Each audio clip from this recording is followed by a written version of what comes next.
नमस्कार प्यारे साथियों।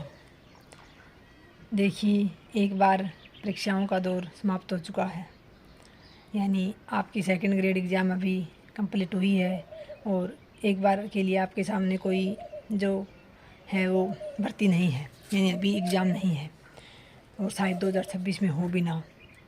जैसे सेट का अगर कोई दे रहा हो तो अलग बात है, नेट वगैरह होती है दिसंबर में, बाकी वैसे प्रतियोगी परीक्षा का कोई एग्ज़ाम नहीं है।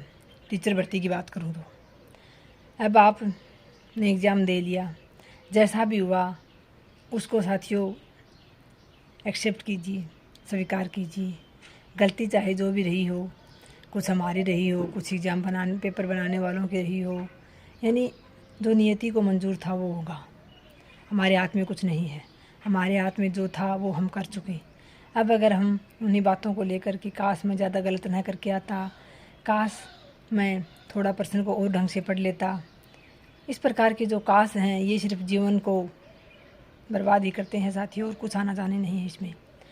तो आप सभी से मेरा यही निवेदन है, ईमानदारी से अपना आत्मावलोकन कीजिए। पेपर को अगर रखना ही है, लिए बैठे ही रहना है तो सामने रखिए और उस प्रश्नों को ध्यान से देखिए कि कितने प्रश्न आपके ईमानदारी से तैयार थे, यानी कितना मैटर आपने पढ़ा था, उसमें से कितने प्रश्न आए हुए हैं जो आपके पास मैटर था उसमें, और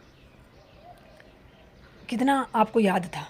अगर आप ये भी सोचते हैं कि मैंने गलत कर दिया तो क्या वो आपको सही कहीं ना कहीं याद था, आपका पढ़ा हुआ था। और अगर 80% प्रश्न आपके मैटर में से मिल जाते हैं तो आपका मैटर बेस्ट है।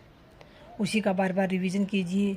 जिस प्रकार के पेपर आरपीएससी बनाती है, प्रश्न बनाती है, कथन वाले या जो भी है, उससे प्रकार से अभ्यास कीजिए कि हाँ आपका प्रश्न गलत ना हो। ईमानदारी से अपना आत्मावलोकन कीजिए और हार मत मानिए। देखिए साथियों, यही कहूँगी, अगर उम्र की बात करते हो तो उम्र तो सिर्फ एक आंकड़ा है। अगर आपके अंदर जिद है, जुनून है, तो निश्चित रूप से आपको लगे रहना चाहिए। और अगर आपका मन ही हार चुका है, लगता है नहीं होगा मेरे से, आपका मन तैयार नहीं है दोबारा तैयारी करने के लिए, तो फिर ज़बरदस्ती ना करें साथियों। किसी और क्षेत्र में आप खुद को आजमाएं, कोई और काम करें जिससे कि हमारी ज़रूरतें पूरी हो सकें, हमारी आवश्यकताएँ पूरी हो सकें।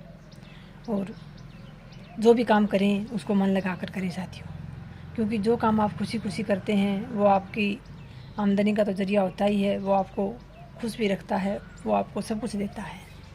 तो ईमानदारी से अपना आत्मावलोकन कीजिए साथियों, यही कहूँगी। जहाँ कहीं भी गलती रही उस चीज़ को पीछे छोड़कर और आगे के लिए अपने जो हथियार फिर से बांध लीजिए।